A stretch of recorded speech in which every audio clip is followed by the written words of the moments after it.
Господи, тази сутрин, като излязох на двора, всичко беше бяло, първия сняг е паднал тихо през нощта. Спомних си как, когато бях дете, скачахме по преспите с боси крака, смеехме се, а дядо носеше дърва за печката, за да стопли къщата. Сега само мирисът на изгорели дърва ме връща към онези зими, тихи, чисти, пълни със смях и топла супа в старата купа.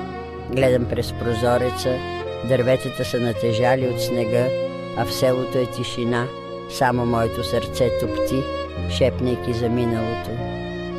Благодаря ти, Боже, че имам тези спомени, че още усещам топлината на огъня, дори когато къщата е по-тиха от всякога.